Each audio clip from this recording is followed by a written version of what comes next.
Magandang araw mga kababayan. Welcome dito sa AJ Commentaries kung saan tayo magko-komentaryo, magbibigay ng opinion, mag-aaral tayo muli mga kababayan sa mga nangyari naganap sa ating gobyerno, sa ating politika at partikular sa impeachment trial na nangyari kanina sa day 10 ng impeachment trial na tumatalakay, finally, inumpisahan nila talakayin yung articles of impeachment na nakabase doon sa reklamo ng confidential fund, yung paggastos ng confidential fund ng Office of the Vice President ni Vice President Sara Duterte.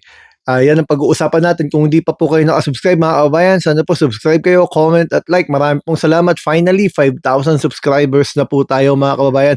2 buwan na po ako na officially nagbablog, nagpapaliwanag at kasama ninyo, nag-aaral. Marami tayong pinag-aralang mga nakaraan tungkol sa batas, tungkol sa Plunder Law, Republic Act 7080, at kung ano-ano pa. Maraming salamat po na inyo po ang kasanaman. So ngayon po, pag-usapan natin yung day 10 ng impeachment trial. Umpisahan natin, of course, dun sa pinaka-umpisa nangyari.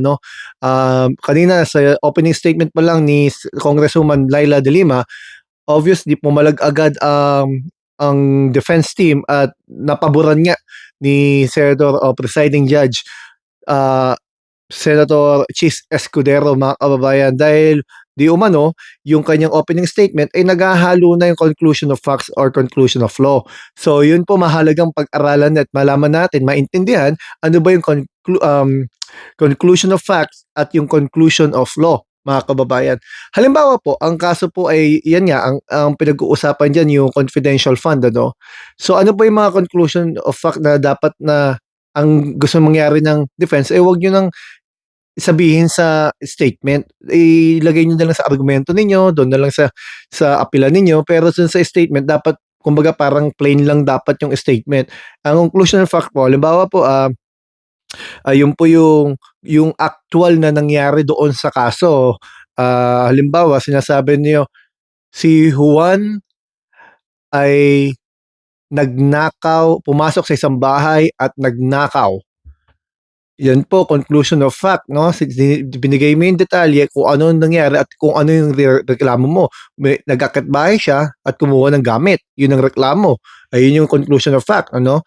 Ano po yung conclusion of law? Kapag sinasabi naman natin yung mga rules na nag-a-apply doon, halimbawa sinabi natin na dahil doon dapat makulong siya dahil siya ay dapat mahatulan ng 10 taon dahil sa kanyang pag-akit bahay, etc. etc. So, conclusion of law.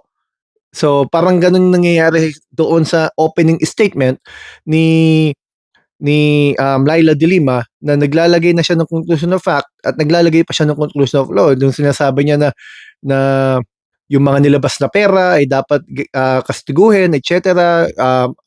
Yung unexplained, kumbaga, yung paggasta. So yun po, kaya hinarang agad doon pa lang sa umpisa, sa opening statement. So pagdating naman doon sa kalagitnaan, sa hearing mga kababayan, pinag-usapan dun yung kasi ang una nilang testigo yung branch manager ng Land Bank mga kababayan. Doon niya pinakita na ine-encash nung isang Gina Acosta yung mga cheque ng DepEd sa pamumuno noon ni Sara Duterte mga kababayan, na agad namang nag-object ang defense at sinasabi nila na willing sila stipulate, kumbaga parang hindi na nila kakastiguhin, hindi na nila kukontrahin, hindi na nila papalagan yung authenticity, yung katotohanan ng cheque. Payag na sila doon para wag na lang pag-usapan kumbaga sa TV. Yun ang tingin ko doon para maiwasan na mababad sa TV at makita ng mga taong bayan, oo na lang. Hindi namin kukontrahin, hindi namin kukasyonin kung totoo ba yung cheque. Inadmit na nila na totoo yung may cheque, na willing sila mag-stipulate, pati yung verifier signature, payag na rin sila, pati yung date, lahat na. Mga kababayan, pumayag na lang sila. Siguro, kaya mabilis kanina, naisip ko kanina yung parte na siguro nga ayaw nilang mababad at makita ng taong bayan, mabusisi masyado yung mga proseso nung bakit na ilalabas yung pera. Kasi papansinin niyo po ninyo, mga kababayan, ang daming question, unusual ba o usual ba na naglalabas ng 37 million pesos? Nag-encash sila? Pati yung yung dami ng encashment, 125 million pesos sa isang araw, normal pa ba yun? Pinag-usapan nila doon yung suspicious o yung covered kasi po ang sabi ng testigo, ah, medyo kaduda-duda yung hindi kaduda-duda, unusual ang sabi niya. Kumbaga hindi pangkaraniwan yung amount na nilalabas.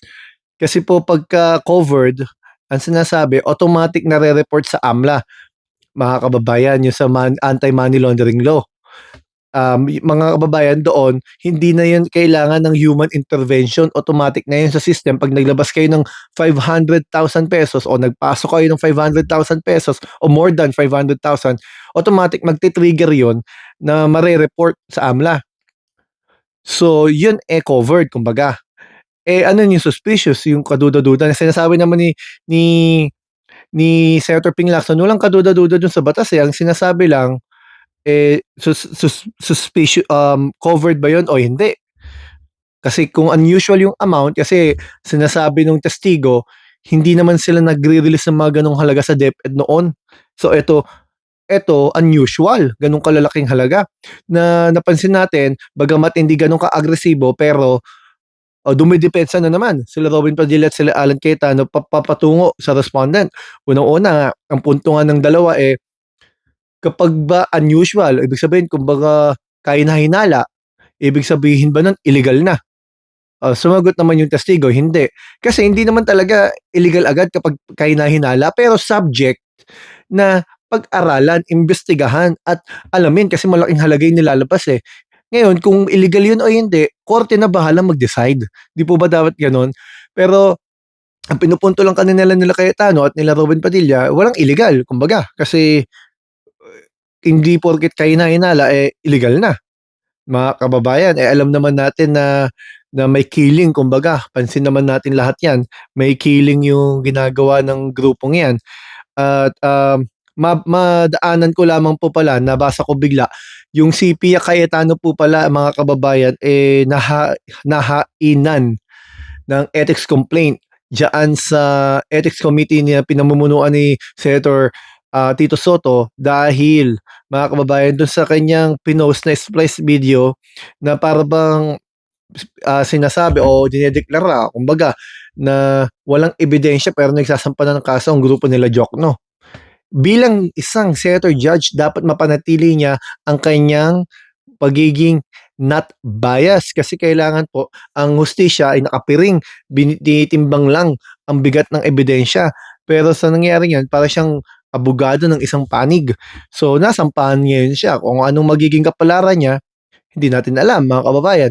Mamaya po, pag-uusapan natin yung tungkol sa kaso naman na naisampa na sa Maleta Boys at ganun din sa nalalapit na committee, Blue Ribbon Committee hearing na tatalakayin yung nangyayari sa Taguig na pinasa na nga ni Senator Ping Lacson sa ombudsman yung mga nahagilap niyang mga ebidensya laban kay Alan Cayetano o sa Taguig.